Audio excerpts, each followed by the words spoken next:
I want you to imagine a very specific, almost cinematic scenario for a second. Picture a massive, heavy steel bank vault. Okay, I'm picturing it. So the year is 1995. You walk into this climate-controlled vault and you place exactly $1 million on a steel table. Just physical cash. Yeah, we are talking stacks of crisp, uncirculated $100 bills.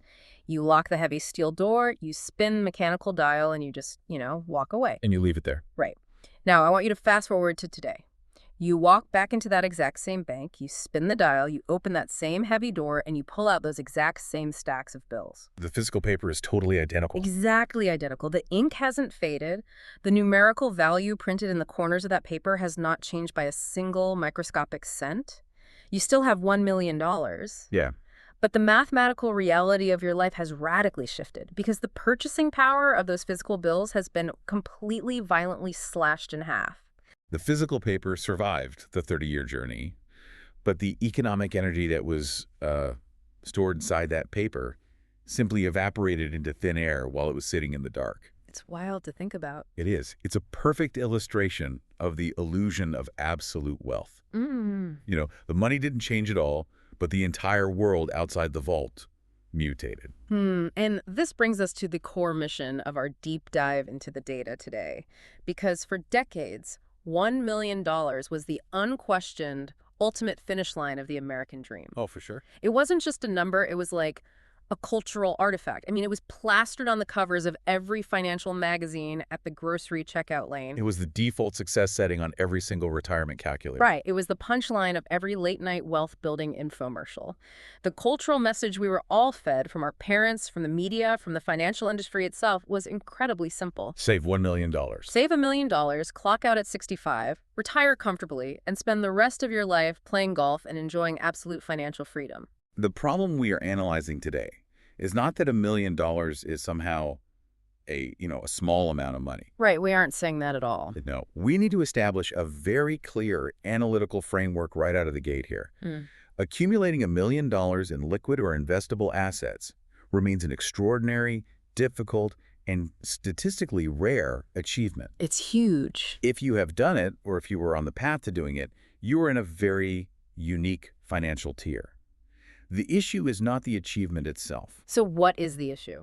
The mathematical reality is that the entire global economy, the cost of human survival, and the actual duration of human life completely changed around us, while that specific target number remained frozen in amber. So we are going to break down the hard, unvarnished data for you today. We want to show you exactly the mechanics of why $1 million no longer buys the retirement it once did. And more importantly, we're going to walk through how you actually calculate what you need in the modern world. Because the target you have in your head was created for an economy that simply no longer exists. Right. To understand why this specific $1 million promise broke down so spectacularly, we have to look closely at the macroeconomic data over the last 30 years. The invisible erosion of wealth. Yes. If we use 1995 as our baseline, becoming a millionaire meant you were entering a truly elite financial class. But when we look at the historical data and adjust for inflation, Yep, run the numbers for me. $1 million in 1995 is the equivalent of approximately $2.1 million in today's economy. I need to stop and unpack that right here because I want to make sure I am grasping the sheer magnitude of this shift.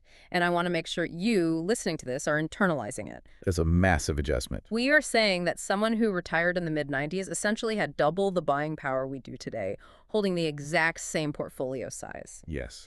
If my grandfather retired with $1 million in 1995, he was literally twice as wealthy as I am retiring with $1 million today. The math confirms it unequivocally. Yeah. The primary mechanism driving this invisible confiscation of wealth is measured by the United States Consumer Price Index. The CPI. Right. The CPI tracks the average change over time in the prices paid by urban consumers for a standard basket of consumer goods and services. So we're talking food, energy, vehicles, apparel. All the basics.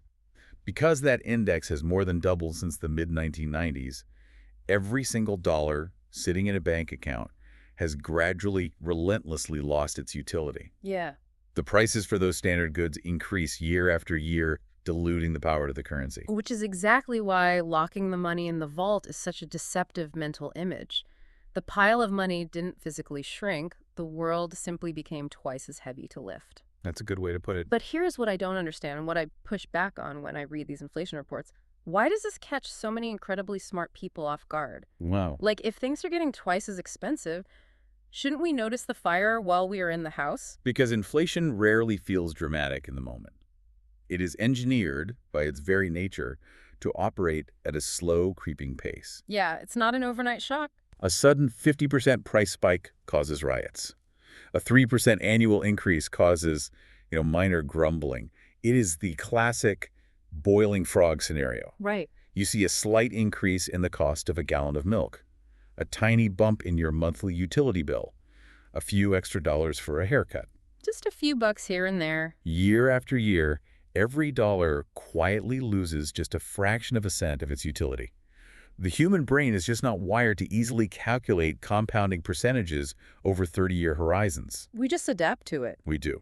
Furthermore, human beings tend to anchor their expectations to the numbers they learned during their formative years. Oh, that makes sense. We maintain this deep psychological attachment to the phrase 1 million as a symbol of immense wealth, completely ignoring the creeping mathematical decay of what that phrase actually represents in a modern marketplace. You're saying we fall in love with the status of the number rather than the function of the number. Precisely. Your retirement target was baked into your brain when you were 25, and you never updated the software. You never ran the new update. But I want to pivot here because the data shows it is not just general background inflation eating the portfolio.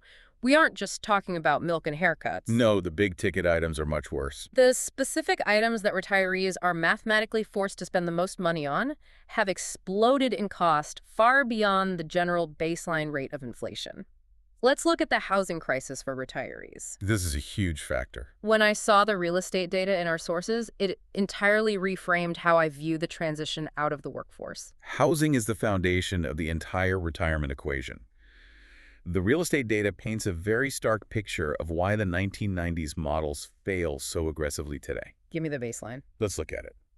In 1995, the median existing home in the United States sold for approximately $133,000. 133 grand. Wow. Fast forward to 2025, and that median price has skyrocketed to over $420,000, according to data from the National Association of Realtors. That is a threefold increase. And we all know that a threefold increase in housing vastly outpaced any wage growth during that same 30-year period. It completely detached from wages. But let's apply that to a retiree. When you are working, housing is a percentage of your salary. But when you stop working, housing becomes a direct monthly siphon on a finite pool of capital. A very aggressive siphon. This creates a fascinating and frankly terrifying dynamic for people leaving the workforce. The sources describe this as the creation of two Americas for retirees. The dividing line between those two Americas is entirely dictated by home equity and mortgage status. Let us map out the two scenarios. Okay, let's start with the first America. If you enter retirement owning a fully paid-off home, housing acts as a powerful financial asset. It is a protective shield. Because you aren't paying a bank anymore. Right. Your monthly housing expenses might remain relatively manageable, restricted primarily to local property taxes, homeowners insurance, and routine maintenance. So what does that look like practically? You might be paying $800 or $1,000 a month total to keep a roof over your head. Which is pretty manageable on a fixed income. Very manageable. But let us look at the second America. If you enter retirement still carrying a mortgage, which a lot of people do now. Many do. Perhaps because they refinanced multiple times to pay for college, or they bought a larger home later in life. Or maybe they're just renting. Yes. If you are renting in a major metropolitan area, or if you find yourself needing to relocate to be closer to family or medical facilities, housing instantly becomes a massive liability. A huge drain. It consumes thousands of dollars from your portfolio every single month. I think people forget that a retirement portfolio is completely emotionless. It is entirely agnostic. It does not care if you are spending money on luxury travel to the Amalfi Coast, or if you are just paying for basic shelter in a 2-bedroom apartment in your hometown. Yeah, it doesn't judge. It is entirely agnostic to your desires or your struggles. It just pays the bills until the well runs dry. And with housing, it runs dry fast. Yeah. If you are handing over $3,000 a month just to keep a roof over your head, your portfolio is bleeding out at a rate the 1995 retiree never had to consider. because the 1995 retiree either had a paid-off home or a mortgage payment of, like, $600. Housing is a massive vulnerability, and as we established, it is a threefold increase. But it is only the beginning of the structural spending shift. We have to address the healthcare misconception next. Yeah, because based on the actuarial data, this is where retirement plans suffer the most catastrophic underestimations. Without a doubt. I have to jump in here because this was the most shocking number in the entire stack of data we reviewed for this discussion. The $350,000 healthcare estimate. It's a staggering figure. When I read this, my immediate reaction was deep confusion, followed by denial. I thought the entire point of the Medicare system, the system we pay into out of every single paycheck our entire working lives, was that you hit 65, the government steps in, and you don't have to worry about crushing medical costs anymore. You get your card, and you're safe. Yeah, that's what I thought. That is perhaps the single most dangerous assumption a future retiree can make. It is a fundamental misunderstanding of the social safety net. So break it down for me. Let us look closely at Fidelity's long-term retirement healthcare estimates, which are considered an industry-standard benchmark. Okay.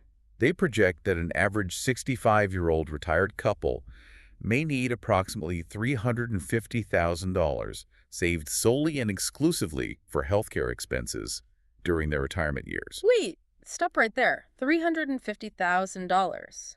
Just for doctors, pills, and copays. For an average couple. Yes. And we need to clarify exactly what that number actually represents because the parameters make the reality even more daunting. It gets worse. That $350,000 figure is not for a couple without insurance. It explicitly assumes the couple is fully enrolled in traditional Medicare. So even with the government insurance, they are bleeding $1/3 from their savings. Correct. Furthermore, and this is the critical caveat, that estimate explicitly excludes long-term custodial care.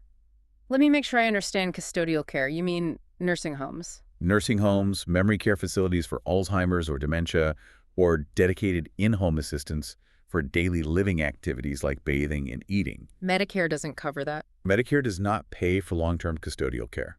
It generally only pays for short-term rehabilitation after a hospitalization. Oh, wow. So if someone requires a dedicated memory care facility, which can easily cost $8,000 to $12,000 a month depending on the state, that is an entirely separate, massive financial burden stacked on top of the initial $350,000 estimate.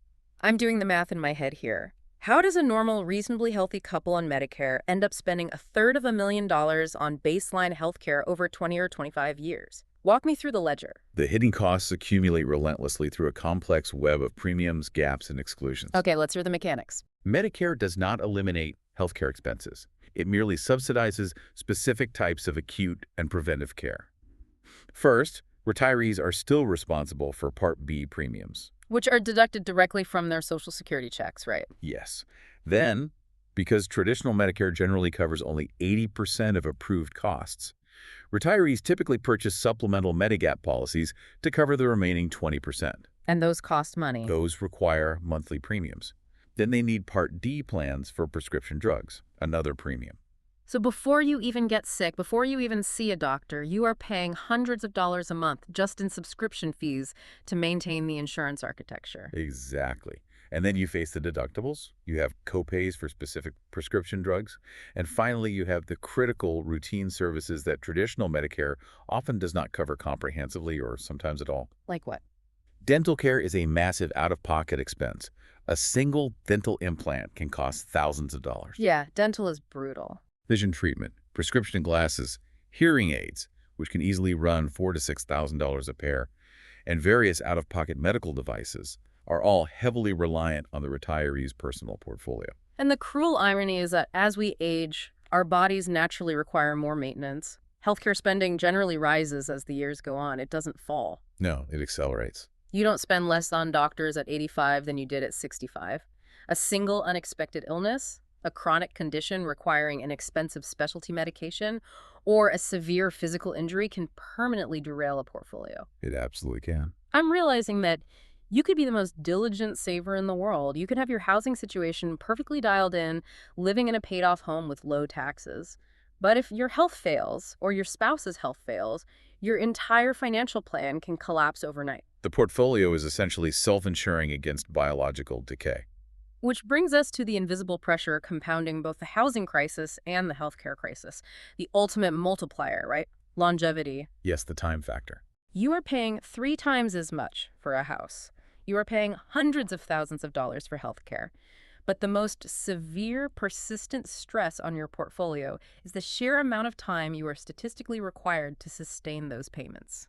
Let's look at the demographic shift because this completely rewrites the rules of the game. Yeah, take us back to the 50s. In 1950, the average American lived roughly 68 years.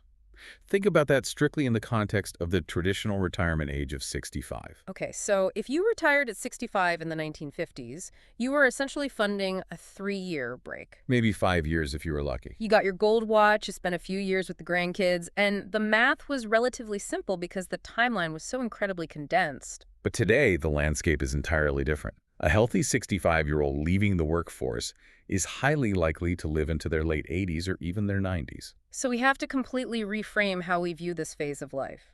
Retirement is no longer a brief 10-year vacation at the end of a long career. Not at all. It is a massive, complex 25 to 35-year financial project. You are essentially being asked to fund a full third of your entire life without a salary, relying entirely on the capital you managed to hoard during the first 2/3. The compound effect of longevity is staggering when you map it onto a financial spreadsheet. Walk us through that. Every single extra year you live means another entire year of paying for utilities, purchasing food, maintaining insurance policies, covering transportation, paying property taxes, and funding those compounding healthcare costs. It just never stops. The longer you live, the exponentially larger your portfolio needs to be, simply to sustain the exact same baseline lifestyle. You are fighting a war of attrition against time. So let's summarize the perfect storm we find ourselves in. We have significantly longer lifespans, we have exponentially higher costs for housing, and we have the looming specter of massive healthcare bills. Yes, those are the three pillars of the problem. How does the classic, culturally revered million-dollar portfolio actually hold up to this immense pressure? I want to break down the famous 4% rule, because this is where the theoretical math of wealth meets the brutal, everyday reality of the grocery store aisle. To understand the portfolio mechanics, we must examine the 4% rule. It is the absolute bedrock of modern retirement planning. Where did it even come from? It was developed from historical market research conducted by a financial planner named William Bengen in the early 1990s. Oh, Bengen, yeah. Bengen ran massive historical simulations, looking at rolling 30-year periods of market returns dating back to the 1920s. He wanted to find the absolute worst-case scenario. What did he find? He found that if a retiree had a balanced portfolio, typically 50% stocks and 50% bonds, they could withdraw roughly 4% of their portfolio value during their first year of retirement. Okay, 4%. They could then adjust that specific dollar amount upward for inflation each subsequent year. Historically, even if they retired right before massive market crashes like the Great Depression or the stagflation of the 1970s, they would have a high probability of not exhausting their money over a 30-year period. I want to pause here because this touches on a massive psychological hurdle. Most people think of wealth as a static lump sum. They look at the total balance. Right. You log into your brokerage account, you see $1 million, and you feel this rush of security. You feel like a millionaire. But $1 million portfolio does not produce $1 million of spending power. No, it certainly doesn't. The portfolio is just the engine block. The withdrawals are the actual vehicle you drive to the store. Spot on. The portfolio size is merely the potential energy. The withdrawal rate is the kinetic energy that actually funds your life. Let's run the math on the 4% framework to see how it operates in the real world. Yeah. If you have a $1 million portfolio, a 4% initial withdrawal generates $40,000 a year. $40,000. Let me repeat that so it sinks in for everyone listening. You save $1 million, you grind for 40 years, you sacrifice, you hit the ultimate American benchmark, and your reward is $40,000 a year. It's sobering. Let's break that down further. Divide $40,000 by 12 months, that is just $3,333 a month. And here is the absolute kicker. That is before taxes. The realization that $1 million only safely yields around $3,300 a month is often a profound psychological shock for most investors sitting down to plan their exit from the workforce. They intuitively think in terms of accumulated wealth rather than sustainable income. They mistake the net worth statement for a paycheck. Exactly. But the portfolio is not your paycheck.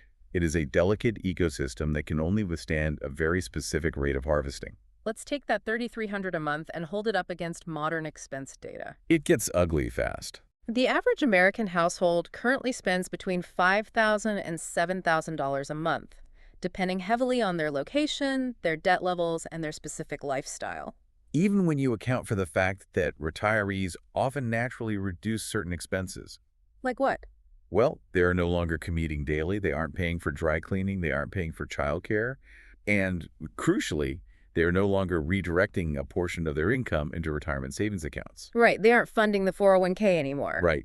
But even with those reductions, they still face the relentless, unyielding monthly costs of housing, groceries, insurance, utilities, transportation, taxes, and medical care. In almost any major metropolitan area in the United States today, $3,300 a month barely covers the absolute necessities. Barely. If your rent or mortgage is $2,000 and your healthcare premiums and out-of-pocket costs are $600, you have $700 left for food, gas, electricity, and water. It's extremely tight. It certainly doesn't leave room for the luxury travel to Tuscany or the country club memberships that the retirement commercials promised us. You are surviving, not thriving. And unfortunately, the math gets even darker. Darker than $3,300 a month. Because that was based on the 4% rule. And the 4% rule itself is now coming under intense scrutiny from the financial community. Wait, really? The rule is changing. We are currently witnessing a significant shift in macroeconomic thought regarding safe withdrawal rates. Many prominent economists and financial institutions now suggest that future retirees should consider withdrawal rates close to 3% or perhaps 3.5%. Why the downgrade? The rationale behind this grim update is rooted in current market conditions compared to historical averages. We are looking at an environment with lower long-term bond yields, generally higher equity market valuations, which often predict lower future returns, and the increasing complexities of sustained inflation. So the engine isn't as strong as it used to be. All of these factors serve to reduce the overall resilience of a portfolio over a 30 to 35-year horizon. Wait, a 3% withdrawal rate. Let's run those numbers. If we drop that withdrawal rate to 3%, the entire narrative of the American dream shatters. It does. At 3%, a $1 million portfolio only yields $30,000 a year before taxes. Divide that by 12. You are living on $2,500 a month. $2,500 a month. That means if I bust my back for 40 years to save $1 million, my reward is living on an income that is officially below the median income of most working professionals. That can't be the final word. That completely changes the narrative of what it means to be a millionaire. It fundamentally redefines the utility of $1 million. It ceases to be a ticket to luxury and becomes merely a basic survival fund. Now, I can hear the counter-argument forming in the minds of everyone listening right now. What are they thinking? People are listening to this math. They're looking at the $2,500 a month, and they're thinking, okay, but the investment portfolio isn't my only source of money. I haven't just been saving. I've been paying into the federal system my whole life. Uncle Sam owes me. What about Social Security? Does that fix the gap? Social Security provides a vital buffer. It is the bedrock of keeping millions of elderly Americans out of poverty. But we must be highly precise about what the data tells us regarding its structural design and its actual capacity. Social Security was never intended, designed, or funded to serve as a full income replacement for a middle-class lifestyle. It wasn't built for that. No. For the vast majority of retirees, Social Security is designed to replace roughly 40% of their pre-retirement earnings. So it's an insurance policy against extreme poverty. It's a supplement, not a salary. Precisely. It is a foundation to build upon, not the entire house. If we look at the projections for 2025, the average monthly retirement benefit sits right around $2,000 per individual. Let's do the combined calculation on air so we can see the whole picture. All right, let's run it. If we take an average Social Security benefit, let's say roughly $24,000 a year for an individual, and we add the optimistic 4% withdrawal from a $1 million portfolio, which is $40,000, we arrive at a total income of roughly $64,000 a year. $64,000 a year in combined cash flow. And we must immediately reiterate the most painful caveat in finance. Taxes. That is before the government takes its share. Taxes are the great forgotten variable in retirement planning. It is the invisible leak in the boat. I'm doing the math on that 64,000, and it sounds tight but doable until I remember the IRS. Walk me through the tax mechanisms here, because I think a lot of people operate under the blissful assumption that once they stop working, once they no longer receive a W-2, they effectively stop paying income tax. The reality is quite the opposite, and it depends entirely on the architecture of how you saved your money over the last 40 years. Meaning what kind of accounts you used? Exactly. The vast majority of Americans accumulate their wealth through employer-sponsored traditional 401k plans and traditional IRAs. Because of the company match. Right, and the upfront tax deduction. Yeah. The fundamental mechanism of these accounts is that the funds grew tax-deferred, meaning you received a tax break when you contributed the money, and you didn't pay taxes on the capital gains or dividends while the money grew. Sounds great on the front end. It is, but therefore the IRS requires its cut upon withdrawal. When you withdraw those funds in retirement to pay your bills, every dollar is generally taxed as ordinary income, exactly as if you had earned it at a job. So if all my money is in a traditional 401k, the government is practically a silent partner in my retirement. A very demanding silent partner. Every dollar I pull out to buy groceries, pay the electric bill, or fund my health care gets sliced by federal income tax first. Yes. And the mechanisms become even more rigid as you age.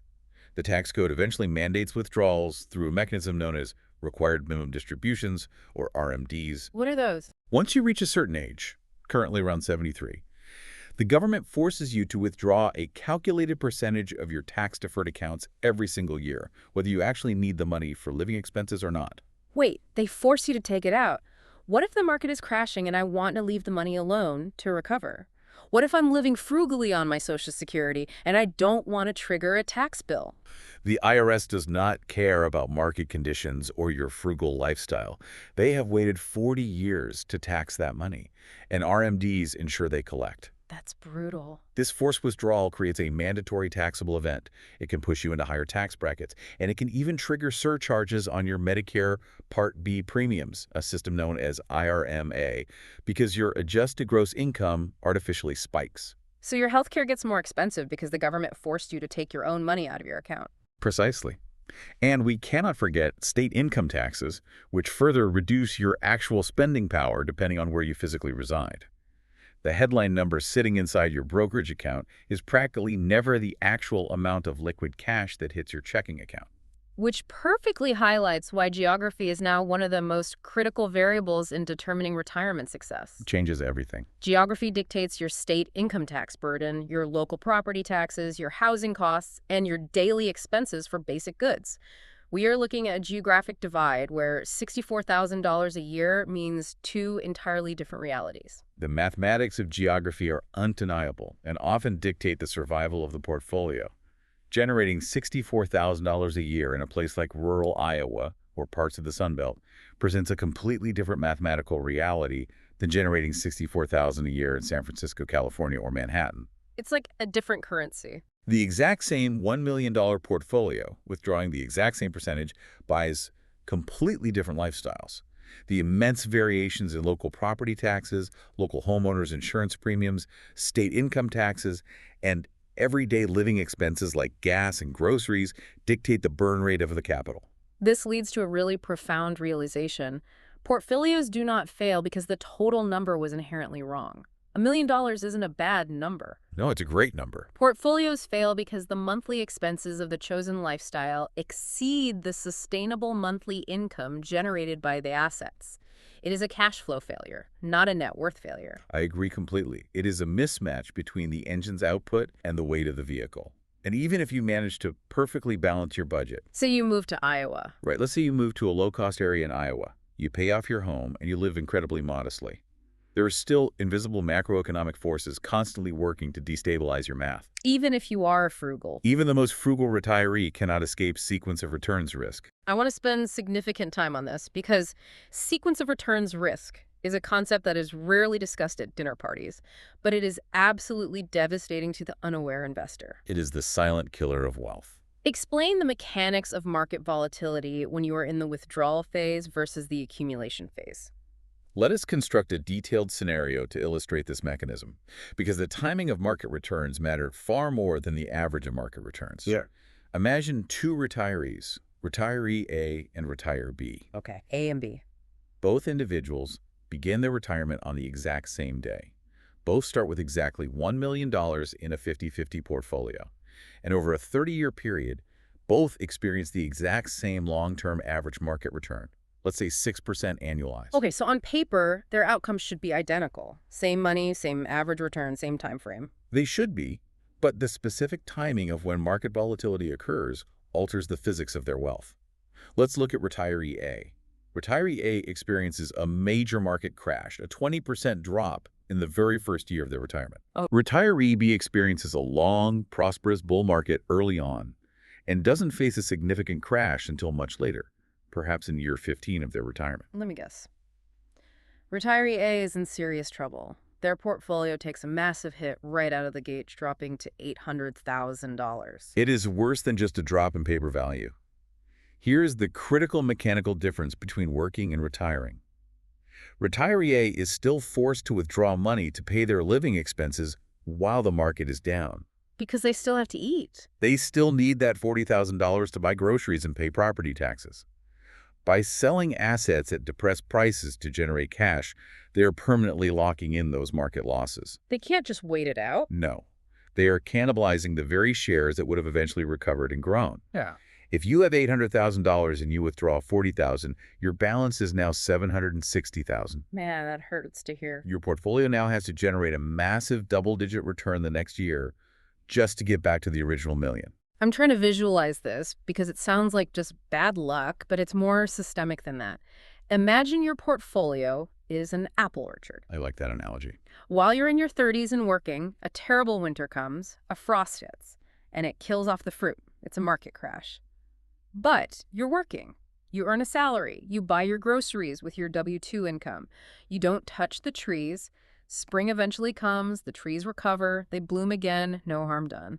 But in retirement, the mechanism changes completely. Right, because in retirement, you don't have a salary. You rely entirely on those apples. So the frost hits, the fruit dies, but you still have to eat to survive.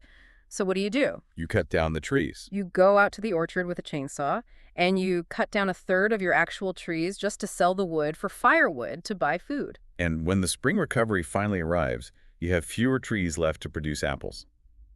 The market might bounce back 20%, but your base capital is so severely depleted that the 20% gain represents a tiny fraction of what you lost. Because the base is smaller. Early losses, combined with necessary, inflexible withdrawals, permanently shrink the foundation of the portfolio. Even if the market goes on a massive decade-long tear later in life, retiree A has fewer shares left to participate in that recovery. And what about retiree B? Meanwhile, retiree B, who enjoyed early gains, saw their portfolio grow so large that when the crash finally hit in year 15, their base was more than capable of absorbing the shock. This is the great paradox of investing. When you are 25 or 35 and you're earning a steady salary, a market crash is effectively a massive discount sale. It's the best time to invest. It's an opportunity. It's a great time to buy cheap assets because you are acquiring more shares for your monthly 401k contribution. But when you are 65 and retired, you aren't buying anymore. You're distributing. A crash forces you to sell those exact same assets at the worst possible moment at a discount to someone else just to keep your own lights on. The math completely reverses on you. This is exactly why timing matters infinitely more during the distribution phase of retirement than it ever did during the accumulation phase. When you retire, you are fighting a brutal war on multiple fronts. Yeah, it really is a war. You have market volatility and sequence of returns attacking the principal from one side, and you have the relentless compound of lifestyle inflation attacking your purchasing power from the other. Let's talk about the ticking clock of inflation over a 30-year span. Because we established earlier that inflation is slow and creeping, but over decades, it transforms into an unstoppable monster. We can observe the compounding mechanism of moderate inflation using basic mathematical rules. If we use the rule of 72, Explain that briefly. it's a quick way to calculate how long it takes for a value to double. You divide 72 by the annual rate of return, or in this case, the inflation rate. So if we assume a relatively historically average annual inflation rate of 3%, prices across the board will roughly double in approximately 24 years. Let's translate that directly to the listener's daily life, because 24 years sounds like a long time until you realize That is the exact duration of a modern retirement. It's the lifespan of the project. If you retire at age 65, you will likely see your entire cost of living double by the time you reach age 89. Think about what you spend today. If you go to the grocery store today and your cart costs $800 a month, that exact same cart of food, not better food, not organic luxury food, just the exact same calories, will not be $800 in 2 decades. No, it will be $1,600. It will be $1,600. Your property taxes will climb, your utility costs will climb, your insurance premiums will climb. The fundamental error in retirement planning is that many individuals calculate their required savings by looking strictly at their current spending patterns, They assume today's prices last forever. completely ignoring the massive future increases required to maintain that exact same lifestyle. They assume their costs are fixed. When you step back and look at the macro picture, you realize that retirement planning is fundamentally an inflation problem that has been disguised as a savings problem. If the old target is fundamentally broken, if $1 million is no longer the impenetrable shield of armor we thought it was, how should we be looking at retirement going forward? Because we can't just throw our hands up in despair. We need a new strategy. We can't all work until we are 90. We need a new framework. We need a new way to measure success. The most profound shift required is psychological. We must fundamentally stop viewing wealth as a static destination and start understanding it as a dynamic, income-producing system. We get caught up in the status of the number. The word millionaire sounds like a title you achieve, like getting a PhD or a black belt. Right. It feels like an endpoint. You cross a finish line, they hand you the title, and you're done. You sit on the throne. But the reality is that retirement doesn't care about your titles. The electric company doesn't take titles as payment. Retirement requires cold, hard, continuous cash flow. To illustrate this vital paradigm shift, let us compare two modern retirees. I want to look at retiree X and retiree Y. Okay, set the stage. Retiree X has an investment portfolio of $800,000. They fall short of the $1 million benchmark. However, they have a completely paid-off home, they carry absolutely zero consumer debt or car loans, and they live a relatively modest daily lifestyle in a state with low income taxes. All right, what about Y? Retiree Y has a much larger portfolio of $1.5 million. But retiree Y still carries a heavy $3,000 a month mortgage, they have luxury auto leases, and they maintain very expensive daily consumption habits in a high-tax coastal city. On paper, if they go to a cocktail party, the person with 1.5 million has the higher status. They are the millionaire. They won the game. Retiree X is just doing okay. Yet when we apply the mathematical reality of cash flow, retiree X, with nearly half the portfolio value, actually possesses far greater financial security and structural resilience. Because their expenses are so low. Let's map the cash flow. Retiree X might only need $3,500 a month to live comfortably because they have no debt. Between Social Security and a tiny portfolio withdrawal, their $800,000 remains largely untouched, compounding and acting as an ironclad emergency fund. They aren't stressing the engine. The required monthly cash outflow is minimal, meaning their portfolio faces far less strain from the sequence of returns, taxes, and inflation. They are safe. But retiree Y is in trouble. Retiree Y needs $9,000 a month to sustain their leveraged lifestyle. Social Security barely makes a dent. They are forced to withdraw 5% or 6% from their $1.5 million portfolio every single year. So they're draining the capital rapidly. They are highly vulnerable to a market crash. The raw net worth number itself has never been the actual goal. The ability to reliably generate sustainable income that exceeds your mandatory expenses has always been the true objective. We need to stop thinking of $1 million as a giant pile of gold coins like Scrooge McDuck and start thinking of it as a factory. A factory is a perfect way to look at it. The factory produces widgets. The widgets are your monthly income. Retiree X has a small factory, but they don't need many widgets. Retiree Y has a huge factory, but they are burning through widgets faster than the machines can print them. Exactly. This leads us perfectly to the new golden rule for financial planners. The entire industry is shifting away from the question we've been programmed to ask for decades. We have to stop asking, how much money do I need to save? That antiquated question focuses on the static fault. It focuses on the ego of the number. The new critical question you must continuously ask yourself throughout your working life is very different. What is it? How much monthly income will my specific, anticipated lifestyle require for the next 30 years, factoring in inflation and healthcare? That shift in perspective changes absolutely everything about how you prepare, because retirement is no longer about just hitting a high score on a brokerage statement and calling it a day. It is about engineering a resilient portfolio system, a dynamic system capable of surviving the silent, compounding erosion of inflation, the sudden violent shocks of market volatility, the astronomical explosions in localized healthcare expenses, the constant, inescapable drag of taxation, and the very real statistical probability that you will live significantly longer than any generation that came before you. I want to be clear as we wrap up this discussion on the numbers today. $1 million remains a remarkable milestone. If you have achieved it, or if you are grinding right now on the path to achieving it, you have done something incredibly difficult. You absolutely have. You have separated yourself from the pack. But we have to accept the math without emotion. It simply isn't the final bulletproof finish line you were promised in 1995. The macroeconomic environment fundamentally changed over the last 30 years, and our strategies, expectations, and calculations must evolve to meet the new economic reality. So as we close out, I want to leave you with a final challenge to ponder on your own. If modern retirement is entirely about generating sustainable cash flow rather than just hoarding a lump sum, I want you to take a hard, brutally honest look at your current net worth.